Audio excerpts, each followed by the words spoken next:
poco va de boxeo y de geoestrategia. Sí. Escuchas La Linterna. Con Expósito. COPE. Estar informado.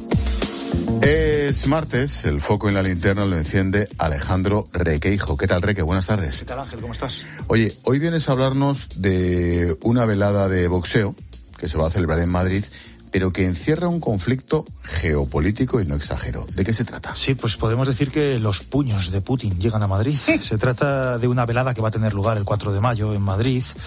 Es en el Madrid Arena, el pabellón de gestión municipal que hay ahí en la Casa de Campo. Son 3 combates, lo organiza la Federación Española de Boxeo y hasta ahí todo aparentemente normal. ¿Cuál es el problema? Bueno, pues que el torneo se celebrará bajo el paraguas de una federación internacional vetada por el Comité Olímpico Internacional, vetada también en cada vez más países europeos y occidentales y señalada por sus vínculos con el presidente ruso Vladimir Putin. ¿Cuáles son esos vínculos y quién es esta gente, Raquel? Esta gente son la IVA y hasta los Juegos Olímpicos de Río de Janeiro en el año 2016 eran los encargados de organizar los combates en la cita olímpica. Para que te hagas una idea, bajo esta federación se celebran las peleas que dan derecho luego a clasificarse para los Juegos, luego una vez en la cita olímpica los emparejamientos, en fin, todo. Pero en Río saltaron las sospechas de amaño y de hecho una investigación independiente acreditó al menos 12 casos de amaño y el COI, el Comité Olímpico Internacional, les vetó para Tokio. Ahora de nuevo les ha vuelto a vetar para París. Todo ello con el visto bueno del TAS. Será el COI quien organice el boxeo en París y, de hecho, Ángel, ya no son pocas las voces que vaticinan unos futuros Juegos en Los Ángeles en el 28 directamente sin boxeo.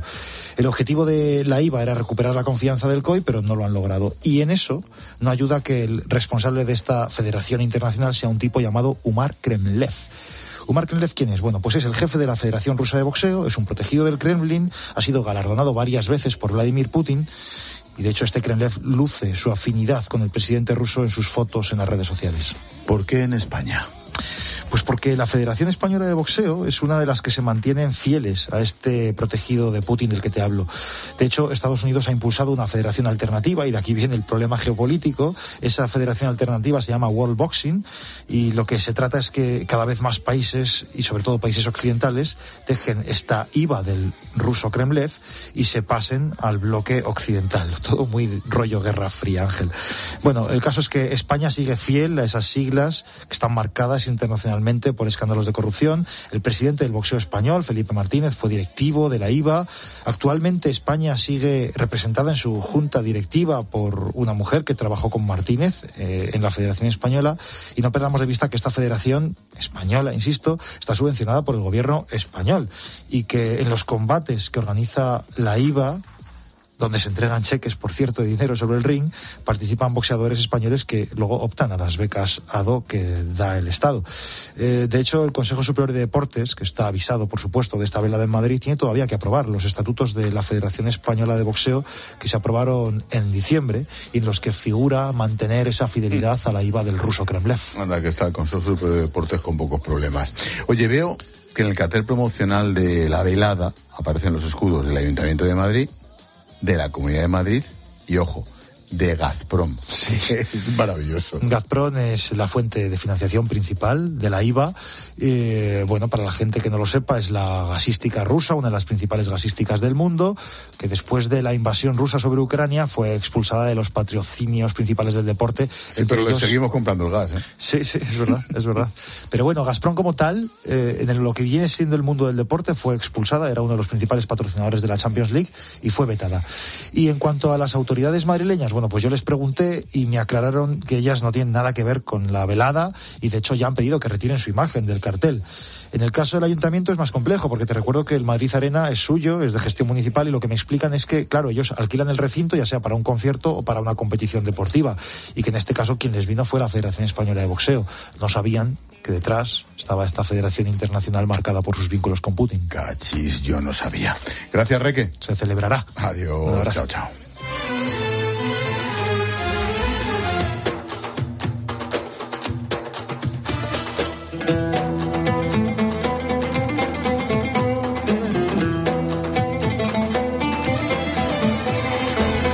Siglo III a.C.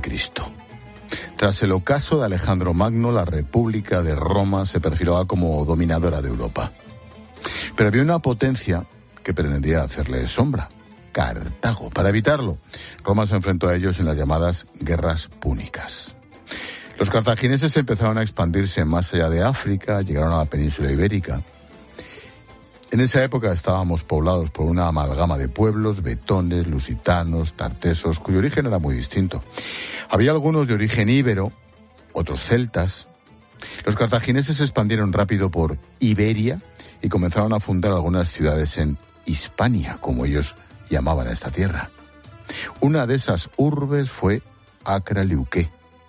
Manuel Olcina es arqueólogo y director del Museo Arqueológico de Alicante. Una grandísima ciudad, en la terminología de la época antigua, que es la que tenemos descubierta, pues eso, casas, cisternas, calles, en fin, las fortificaciones, todo conviene bien a esta grandísima ciudad que decía Diodoro de Sicilia. Una ciudad que está para proteger el territorio y para consolidar el territorio que van conquistando los cartagineses. Su fundador fue Amílcar Barca, padre de Aníbal, que atacó con elefantes Roma.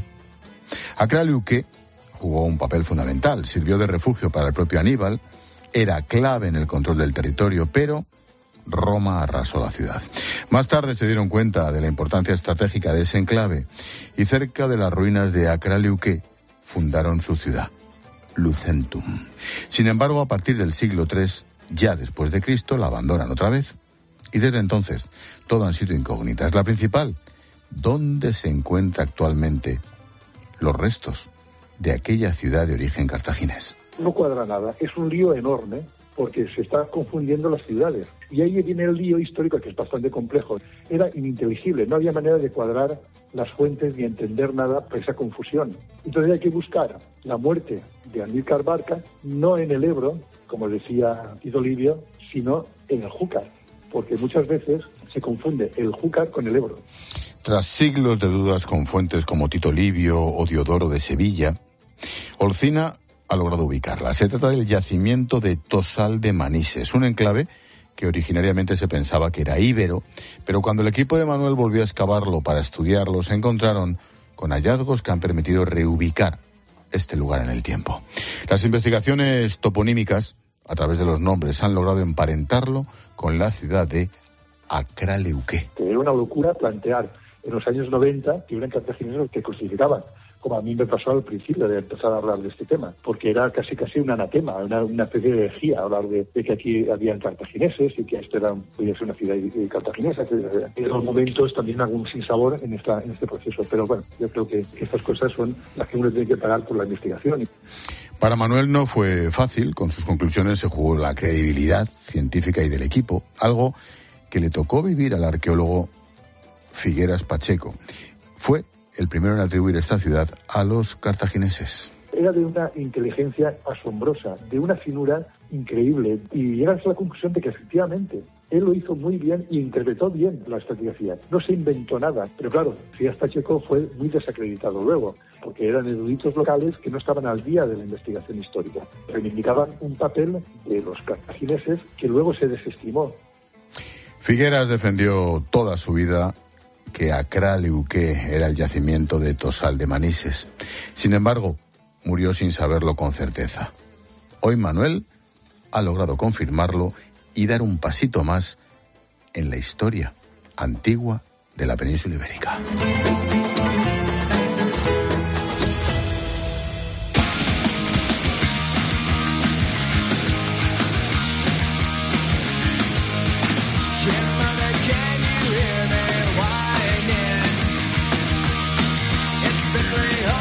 Nos damos un paseíto por las redes sociales, continúan las reacciones al día después de la decisión de Sánchez. No sé si te has enterado, pero Sánchez sigue.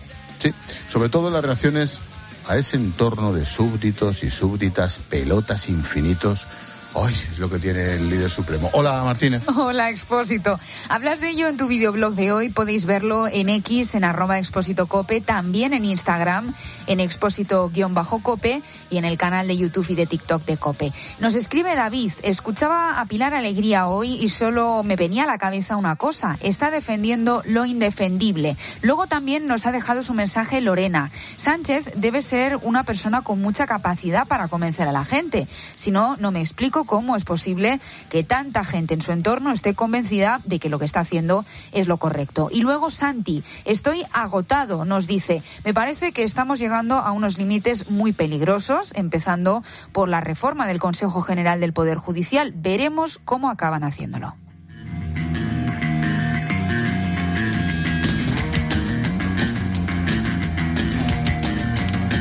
Tiempo de tertulia, hoy en la linterna con Alejandro Requeijo y con Carmelo Encinas, a partir de las 10, las 9 en Canarias.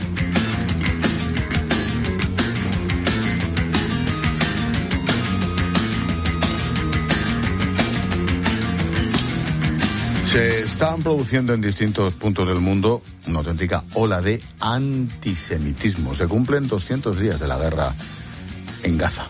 Hemos visto varias manifestaciones en campus universitarios de Estados Unidos, en distintas ciudades de Europa. ¿Qué está pasando? Buscamos respuesta en nuestro tema del día a las 9, las 8 en Canarias.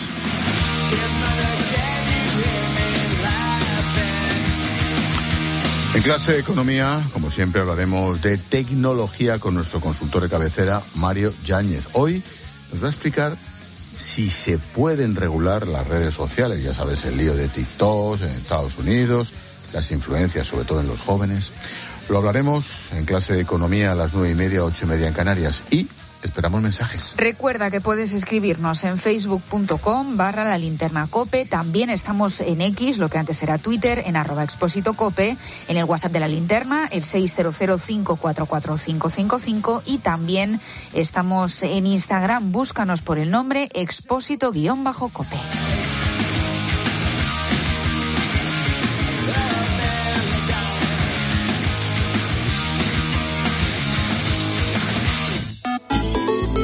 Ángel Expósito en Twitter en @expósitocope y en @lalinternacope, en facebook.com/lalinterna y en Instagram en expósito_cope. Te lo digo o te lo cuento. Te lo digo. Sigue subiéndome el seguro del coche, aunque nunca me han multado. Te lo cuento. Yo me voy a la Mutua.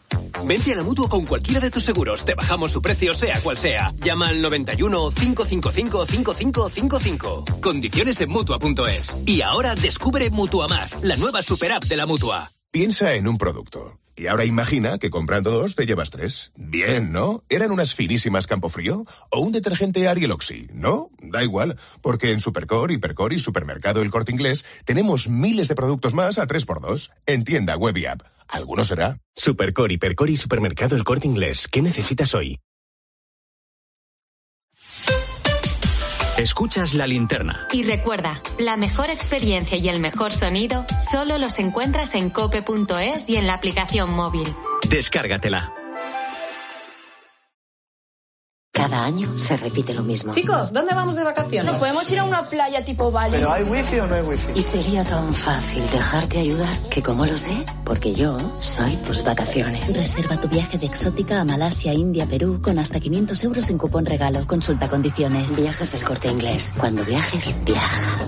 Libera tus emociones, libera tus pies. Es tiempo de la nueva colección de primavera-verano de calzado de moda Fluchos. Una lluvia de diseño y color que florece en cada pisada. Con la unión de tecnologías avanzadas de Fluchos. Dinergy, Fluchos Light. Pruébatelos y siente el placer del cambio. Esta primavera, libera tus pies. Fluchos, en las mejores tiendas. Comodidad absoluta. Tengo un presentimiento. Cómprate el Ford Kuga. Es algo que me llama. Cómprate el Ford Kuga. Una voz dentro de mí que me dice... ¡Que te compres el Ford Kuga!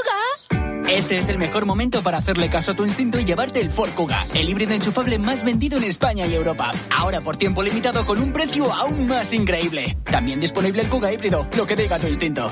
Hay dos tipos de motoristas, los moteros que se saludan por la carretera y los mutueros que hacen lo mismo pero por menos dinero. Vente a la Mutua con tu seguro de moto y te bajamos su precio sea cual sea. Llama al 91 555 5555. Hay dos tipos de motoristas, los que son mutueros y los que lo van a ser. Condiciones en Mutua.es. En la noche, la radio deportiva tiene un referente. Antes de nada, antes de opinar, hay que contar la noticia. Muchos de los que nos estáis escuchando. Escucha a Juanma Castaño en el partidazo de COPE. De lunes a viernes, desde las 11:30 de la noche.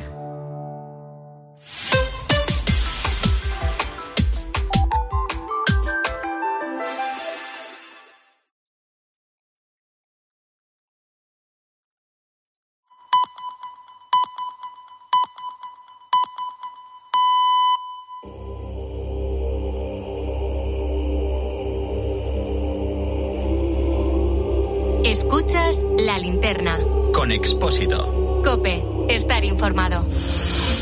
Cada perfume contiene 3 acordes, basados en 12 notas en total. Pero solo se puede crear un perfume original añadiendo una nota más. Aunque lo nuestro es la palabra, te propongo un viaje por la variedad de olores. La mayoría desagradables. Incluso apestan. Olores que desprendían nuestros ancestros. Esta noche aprendemos qué se entendía por higiene en otros momentos históricos. Y para eso pasamos las hojas, con mucho cuidado, del libro Esta historia apesta.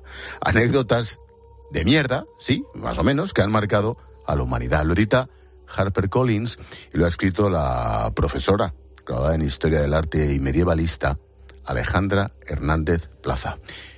¿Qué tal, profe? Buenas noches. Buenas noches, Ángel. ¿Apestaba tanto como para escribir un libro? Sí, yo creo que sí. Es verdad que para ellos a lo mejor no, pero para nosotros ahora hubiera sido realmente desagradable. ¿Cómo se documenta uno para hacer un libro de historia sobre el olor a mierda? Pues es difícil. Permíteme la pregunta. Puedes decirlo, la palabra mierda me encanta y se puede utilizar durante toda la entrevista. Es difícil, ha sido muy difícil el tema de la documentación porque al final los testimonios de la historia social los tenemos que documentar a través de las fuentes primarias y para ello hay que tirar de archivo. Claro. Bendita digitalización, para mí. Ha sido todo un lujo poder ahora disponer de esos archivos digitales y no tener, a pesar de que da gustito esto de ir a los archivos y manejar las fuentes primarias, consultar todas esas cartas, testimonios, tratados, estudios, etcétera, que a lo largo de los siglos se han hecho sobre el tema de la higiene. Yo tenía, corrígeme si me equivoco, a lo mejor te pillo en fuera de juego, pero yo tuve un profe de literatura en el instituto que decía que la palabra, hablando de las etimologías y los orígenes, sí, que la palabra mierda venía del ruso, ismerde. ¿Te suena? Pues no me suena, pero vamos, si es de lengua y es de literatura, yo no se lo voy a negar, ¿eh? No lo sé, mío no es el tema de la etimología. Por lo general, en el pasado, ¿la gente era muy guarra o es una leyenda urbana? ¿O no eran guarros, sencillamente, en lo que había? Depende del momento histórico en el que nos movamos. Es verdad que sí, hay épocas en las que verdaderamente podemos considerar que la higiene la abandonaron por completo. Era lo que menos les interesaba, tenían otros problemas más importantes. Pero hay otras que, no sé, las hemos infravalorado quizá, como el tema de los egipcios o la Edad Media, que siempre se ha entendido la Edad Media como una época de epidemias y olores fuertes, y tampoco fue así. La Edad Media es muy larga y hay que verla en todo su contexto.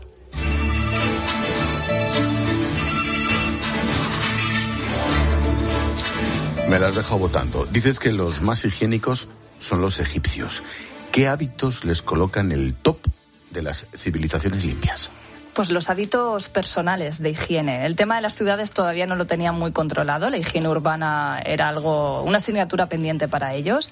Pero es que la higiene personal fue excesiva incluso para nosotros hoy en día. De hecho, sería desagradable oler a un egipcio hoy en día para nosotros porque era exagerado el olor que desprendían. Pero no olor a suciedad, a falta de higiene, sino un olor a diferentes tipos de ungüentos, a mirra muy fuerte, que para nosotros sería demasiado excesivo.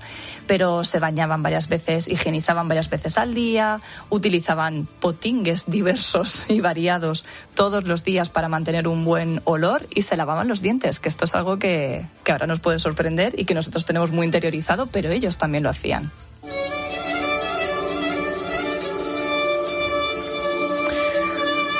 La reina indiscutible de aquel capítulo es Cleopatra. Botín de guerra. ¿Es verdad que ordeñaban cientos de burras para su baño diario? Eso dicen las malas lenguas. Esto es parte de una leyenda, es muy difícil corroborar que efectivamente eran más de 700 burras al día para tener contentita a Cleopatra y sus baños, pero sí que hay constancia de que tenía muchas a su disposición. De hecho, las burras tienen un periodo concreto de gestación y de lactancia, por lo tanto, tenía que tener cientos a su disposición si quería poder obtener esa leche diaria. Por lo que podemos suponer que 700 no lo sabemos, pero unas cuantas, desde luego, sí. Presente de mirra para honrar tu sacrificio.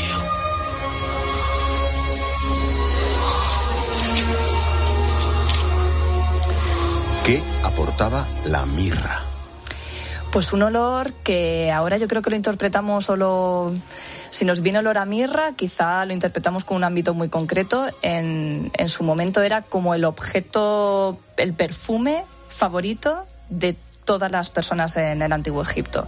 Es verdad que lo puso de moda Hatshepsut, la faraona, pero era muy, muy común el recurrir a la mirra para intentar esconder el olor corporal y era como, podemos decir que si queremos trasladarnos a una ciudad del Antiguo Egipto e intentar percibir el olor de las personas, podríamos pensar en la mirra. Era muy fácil para ellos adquirirla, bueno, además. El gran experto sobre Hatshepsut y su palacio, su tumba, es José Manuel Galán, el egiptólogo español, buen amigo, un tipo extraordinario. Es Oye, ¿qué era el desodorante egipcio?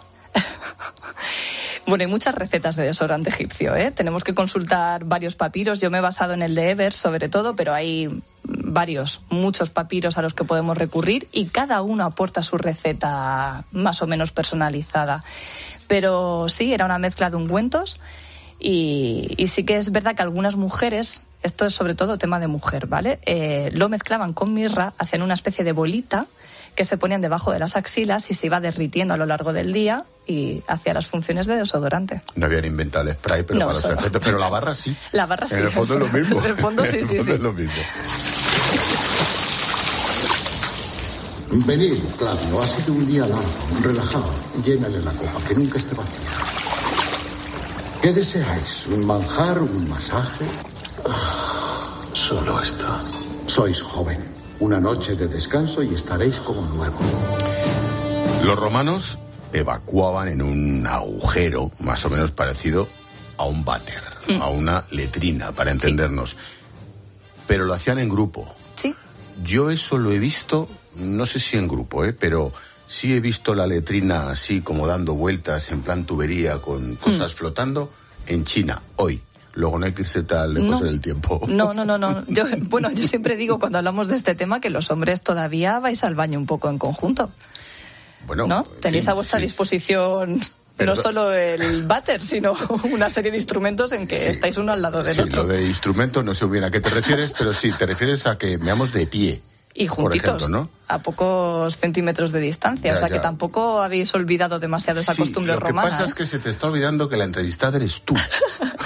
Pero bueno. Vaya, yo que quería evitar esto. ¿Dónde se localizaban esas letrinas comunitarias de los hombres? Bueno, estaban distribuidas por la ciudad, por las ciudades romanas. ¿Eran baños públicos? Sí, eran baños públicos, efectivamente. Sí que es verdad que se concentraban el mayor número en las zonas de negocios de las ciudades. Al final era un planazo eso de con un moñigo colgando del culete, pues cerrar un pacto comercial. Bueno, todo se puede. Allí es verdad que circulaba más gente a lo largo del día y por lo tanto era más necesaria la presencia de estas letrinas públicas. Pero estaban distribuidas por toda la ciudad, incluso en las villas romanas hay letrinas no públicas como tal, pero sí para el servicio de la villa y eran también comunes, eran conjuntas y muy usadas, muchísimo por los romanos. Era muy común el ir a la letrina y poder estar allí un buen rato. Eso. Bueno, imagínate cómo tenía que oler allí. Pues muy mal. Volviendo a esta historia, apesta. Sí, muy mal y muy peligroso también el tema de las letrinas. Dedico un trocito, una pequeña anécdota en el libro al tema de los grafitis, porque todo lo inventaron los romanos. Sin duda. E incluso había inscripciones en las paredes avisando del monstruo que podía pulular por allí, por las cloacas. Qué bueno. Bueno, fíjate, en Pompeya hay grafitis, pinturas por todas partes, en un montón de casas. Sí, sí. Pero, ¿dónde estamos? Habéis llegado a Roma. Estáis frente al palacio de Julio César y él os espera. Oye, ¿las letrinas sirvieron para recaudar dinero? Sí. ¿Cómo? Con la orina. Con el tema de la orina, sí. Hubo un momento en el que, se dieron cuenta de que la orina era muy necesaria, era muy útil para lavar la ropa, se extraía el amoníaco y se utilizaba para lavar la ropa. Que lo del Milana Bonita de los Santos Inocentes no es nuevo. No, de hecho lo nombro en el libro, eso también, sí, porque además que me recordó justo a ese momento. Y bueno, en un momento dado decidieron que era hora de poner un impuesto a la recaudación de la orina. O sea, conforme ibas a las letrinas, había una parte para dejar la orina, una parte, lo que es la letrina propiamente dicha, para el resto de residuos biológicos. Y sí, se empezó a recaudar impuestos a través de la orina. Qué curioso.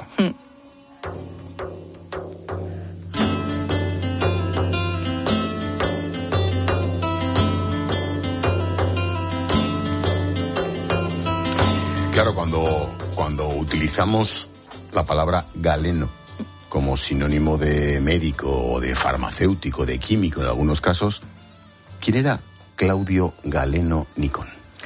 Claudio Galeno es un personaje al que le debemos, bueno, a lo mejor no nosotros, ¿no? Que yo soy historiadora del arte, pero la gente que se dedique, los profesionales de la medicina, le deben muchísimo a este personaje.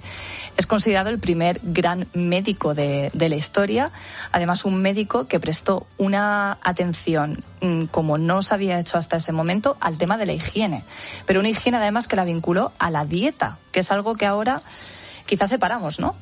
Pero en su momento estaba unida. O sea, conservar la higiene vinculada a la salud o interpretada como salud corporal. Ahora lo hacemos en gran medida. Sí, cuando es verdad. O sea, si tenemos sobrepeso, enseguida... Y comemos frutas o verduras y fibra para poder ir mejor. Justo. Pues esto ya en el siglo IV estaba en boca de los grandes médicos. ¿Y el galeno sinónimo de sanitario viene de ahí? Viene de ahí. Se impuso la moda de llamar galeno en la Edad Media, pero viene de él, viene de Claudio Galeno.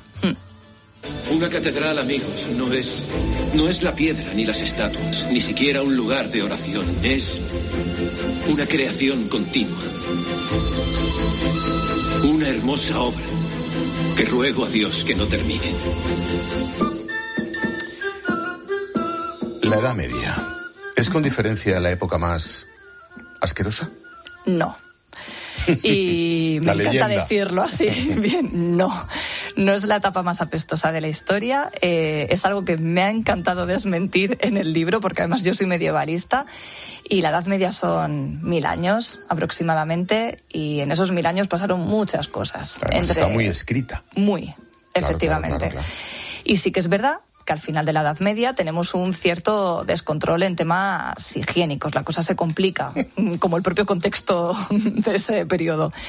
Pero en un primer momento la Edad Media bebió de la influencia árabe, bebió de la influencia romana, y por lo tanto no dejaron la higiene de lado. Al contrario, influenciados por estas dos civilizaciones, la llevaron todo lo a rajatabla que podían. Señor Colón,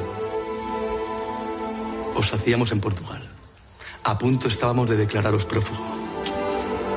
Grave error habríais cometido. ¿Y qué nos traéis para recompensar nuestra paciencia? La ruta a las Indias por el oeste, como prometí. La profesora Alejandra Hernández, medievalista, nos está presentando su libro Esta historia apesta. Me encanta el subtítulo. Anécdotas de mierda que han marcado a la humanidad. Edita HarperCollins. Alejandra, ¿es verdad que Isabel la Católica llegó a pronunciar una frase, : no me cambiaré de camisa hasta que conquiste Granada? Pues ese es uno de los grandes mitos que hay en torno a Isabel la Católica. Me costó mucho dar con la fuente que desmintiese que esto lo había hecho, lo había pronunciado esta frase Isabel la Católica. El caso es que tenemos muchas Isabeles en nuestra historia, muy importantes de hecho, y la frase parece que estuvo en boca de otra Isabel, pero posterior, la infanta Isabel Clara Eugenia, hija de Felipe II, Isabel de Valois, en torno a las guerras en Flandes. O sea que el contexto es un poquito diferente, es posterior la frase, pero es que parece que la historiografía se ha empeñado en marcar a Isabel la Católica como una guarra, y en realidad cuando recurres a los testimonios directos de su época, incluso estaba algo obsesionada con la higiene personal, con el lavado del cabello, con el olor. O sea que tenemos que desechar esa idea de que Isabel la Católica era una guarrita, ¿eh? Hago un paréntesis. ¿Dónde encuentras eso? O sea, quiero decir, ¿dónde te documentas para encontrar que era la otra Isabel? San Google y, como he dicho antes, los archivos. O sea, el tema de la digitalización de documentos es una maravilla. O sea, el poder leer directamente. Yo al final he estudiado paleografía también. Es verdad que casi todos los textos están ya traducidos o acoplados a nuestro castellano moderno, pero leer las cartas en archivos directamente de aquellos que compartieron sus días con estos personajes es la mejor fuente a la que podemos recurrir. ¡Qué bueno!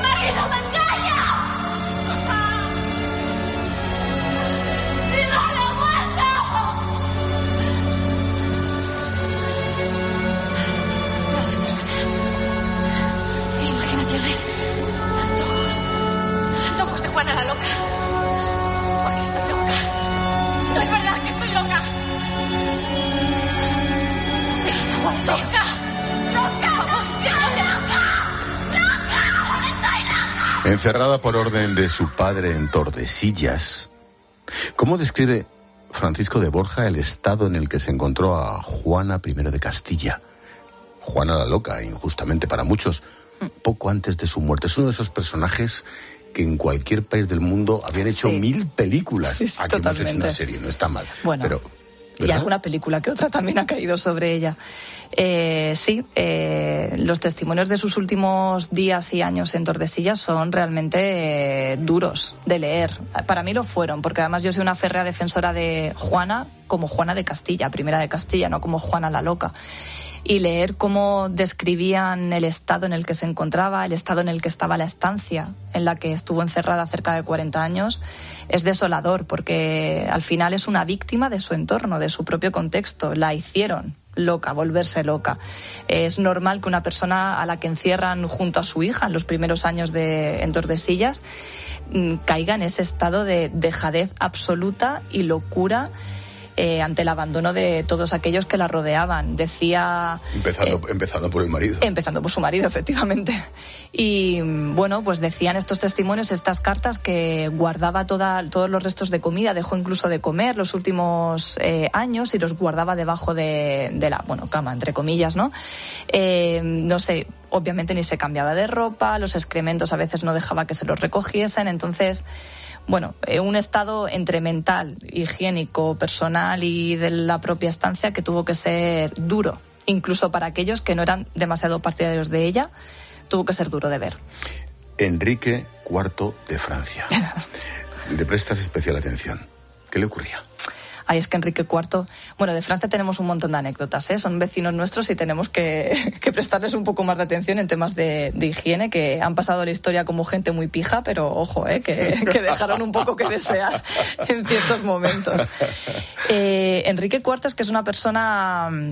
tuvo ciertas adicciones y esas adicciones no las supo compaginar con su higiene personal, entonces... ¿Adicciones como qué?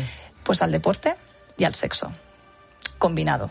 Por lo tanto, y sin bañarse. Ya. Entonces fue un tanto desagradable. Una mezcla de cosas y de líquidos y de sudores. Sí, fue un tanto desagradable. Y bueno, pues tiene otra serie de reyes a su alrededor, antes y después en la historia, que dejaron también mucho que desear.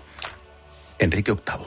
Ay, Enrique VIII. Aquí nos vamos al Reino Unido. A Reino Unido, sí. ¿A este qué le pasaba? Porque también estaba como la maraca de Machín. Bueno, entre cortar cabezas de mujeres, divorcios, separarse de la Iglesia Católica, montar la suya propia, le dio tiempo, dentro de todo esto, a abandonar Palacio de vez en cuando para higienizar todo aquello.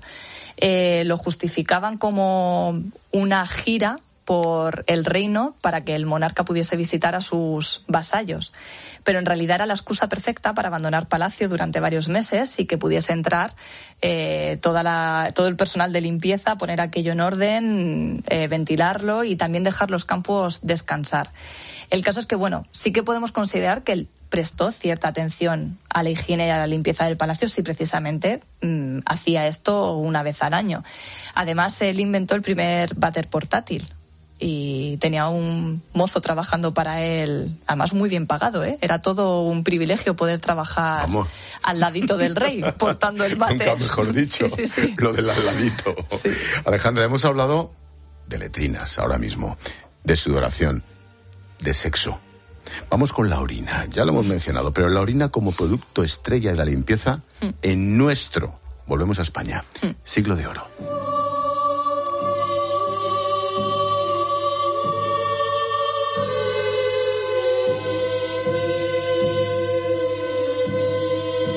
Sueña el rico en sus riquezas, que más cuidados le ofrece. Sueña el pobre que padece su miseria y su pobreza. Sueña el que a medrar empieza, sueña el que agravia y ofende, sueña el que afana y pretende. Y en el mundo, en conclusión, todos sueñan lo que son, aunque ninguno lo entiende. ¿Qué utilidad se le da a la orina en el siglo de oro? ¿Por qué te ríes? Y no he terminado la pregunta. Es que me encanta hablar de este capítulo. A ver. Voy a empezar diciendo que la orina la estamos dejando ir por el váter muy alegremente, efectivamente. Yo después de investigar... Tú eres una firme defensora del orinal. Totalmente. del orinal y de utilizar esa orina para diversos quehaceres. ¿Para qué, por ejemplo? Bueno, en el siglo de oro es verdad que tiraron mucho de la orina como enjuague bucal. Aquí no soy partidaria, ¿vale? O sea, todo tiene un límite, ¿vale? Y aquí pongo el límite, ¿de acuerdo? Como enjuague bucal, no, por favor. Muy bien. Pero es verdad que antes y después del siglo de oro la orina tuvo una utilidad, muchísimas, múltiples utilidades. Y ahora creo que no la estamos valorando todo lo que deberíamos. En el siglo de oro se utilizó como enjuague bucal. Aparte ya se empezó a utilizar como método de saber si estabas embarazada o no. Las mujeres ya utilizaban la orina, no es algo que ahora hayamos nosotras o las farmacéuticas inventado. Obviamente no existían los test de embarazo, pero tenían sus métodos para saber si estaban embarazados o no utilizando la orina. Y en momentos de hambruna, de muchísima necesidad, porque pues ha dado un periodo de sequía extrema y no ha habido suficientes precipitaciones, se llegó a utilizar la orina para regar los campos de trigo. Por lo tanto, podemos decir que comían pan regado con orina. Pero de ahí un sinfín de no te vayas tan lejos. Hay hoy mismo hay teorías de abono que están a favor precisamente de utilizar la orina como cierto abono. Lo creo. Sí. Pero no está la cosa tan alejada.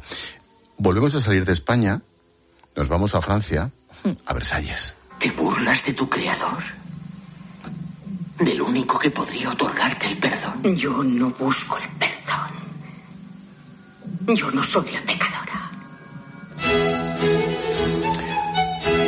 Hablabas antes de esa Francia pija. Y resulta que mucho maquillaje, mucha tiza, mucho blanco, mucho lunar. ¿Pero a qué olía Versalles? Aquel Versalles de la Ilustración. Pues el Versalles de la Ilustración, en una gran fiesta o celebración que eran más habituales de lo que podemos imaginar, olía a mierda, básicamente. Versalles, si lo habéis visitado, pues es un palacio considerable, de unas dimensiones. Sobre todo por fuera. Sí, entre jardines, palacio, contaba con miles de habitaciones, de estancias, de ventanas, de chimeneas, pero había una escasez tremenda de letrinas. Por lo tanto, cuando de normal en Versalles había unas 2.000 personas y en una gran celebración acudían 15.000, esto de ir al excusado se complicaba demasiado para los asistentes. Así que pillaban, por donde pillaban, pues ahí que dejaban el regalo a Luis XIV. Si era detrás de una cortina, debajo de una escalera, los más atrevidos o con más ganas de caminar salían a los jardines a realizar allí sus necesidades junto a los perros. Pero hay testimonios, hay cartas de asistentes a esas fiestas que cuentan como grandes princesas o conteps de la época dejaban un rastro de orina mientras caminaban de una estancia a otra de una gran fiesta en Versalles. ¡Despejad la rampa! ¡30 segundos! ¡Que Dios os guíe! Hilera de babor, hilera de estribor. Avancen rápido evitando los embudos de mortero. Entre uno y otro quiero ver mucha playa. 5 hombres es mucho. Esto que suena es el desembarco de salvar al soldado Ryan. Antes de terminar, nos asomamos a las dos grandes guerras. La Primera Guerra Mundial y la Segunda Guerra Mundial. Joder, se me pone la piel de gallina porque yo acabo de regresar de Ucrania hace 10 días y estoy viendo exactamente algo parecido. Las trincheras. Las trincheras. ¿Cómo hacían? Pues las trincheras Hollywood nos las ha vendido de manera demasiado disfrazada, demasiado yo creo, pulcra. endulzada, sí. Las trincheras fueron duras, y son duras, efectivamente, en las guerras que ahora mismo desgraciadamente tenemos en marcha, y leer las cartas de los soldados que allí estuvieron, para mí ha sido lo más duro de este libro, ¿eh? Estuve casi un mes leyendo cartas. Es muy actual. Sí, efectivamente. Además lo sientes mucho más cerca, efectivamente. Claro. Y leer de la mano de esos soldados es todavía peor y describen una situación realmente desoladora. No solo por lo que podríamos entender algo normal, ¿no? Que hubiese ratas, esto podía ser como algo normal, sino por todo el fango sobre el que dormían. Desarrollaban una enfermedad que se llama el pie de trinchera, que era una especie de fiebres y gangrena en la parte inferior del tronco inferior, por estar horas y días e incluso semanas con la mitad del cuerpo sumergida en fango. Y sin quitarse las botas. Y sin quitarse las botas, efectivamente. Aparte de la locura de trinchera, que también está muy, muy analizada, y bueno, de ahí a dormir encima de los cadáveres, apilar los cadáveres en las paredes de la trinchera para sujetar la instalación, los piojos, algo totalmente normal, o sea, no se iban a desprender de los piojos en toda su estancia y su lucha en la guerra. Y bueno, pues casi que le pones voz a esas cartas y te puedes imaginar cómo es estar allí. Y bueno, dicen, pero esto los propios testimonios lo desmienten, que cada 6 días hacían un cambio de trinchera y iban a la retaguardia. Cambiaban el tema de los que estaban en vanguardia y retaguardia, pero no. A saber, efectivamente. Ni ocurre hoy como para que ocurriera hace 80, 90 años. Justo. El problema de escribir este tipo de libros, Alejandra, es que cuando terminas y te hacemos entrevistas y me conozco a tus editoras, ya están pensando en el siguiente. Sí. ¿Verdad? Sí. Qué bien te las conoces. ¿Por dónde va la cosa? Bueno, me reúno con ellas la semana que viene, o sea que bien. Todavía estamos ahí en ascuas, no sé. Qué bueno. Pero bueno, hay cositas. Pues ya me contarás. Vale. Alejandra Hernández, profesora, historiadora medievalista, como mola eso. Firma Esta historia apesta, anécdotas de mierda que han marcado a la humanidad. Edita HarperCollins y es tan divertido como interesante, un buen retrato de la especie humana. Profe, gracias. Muchas gracias. Escuchas La Linterna. Con Expósito. COPE, estar informado. El deporte se vive en el partidazo de COPE con Juanma Castaño. Claro, decirle a los jugadores del Barça, tenemos que ser segundos, no suena muy bien. Y sin embargo es el objetivo que hay de aquí a final de temporada, reconocido por Xavi. Ha reconocido que no han hecho los deberes. Cuando se pierde la palabra, luego es muy difícil recuperar la credibilidad. Además dijo, yo me voy para revertir la situación o para darle un impulso. Por el bien del... Siempre estos que se van y luego no se van, siempre encuentran a alguien que les ha convencido para quedarse.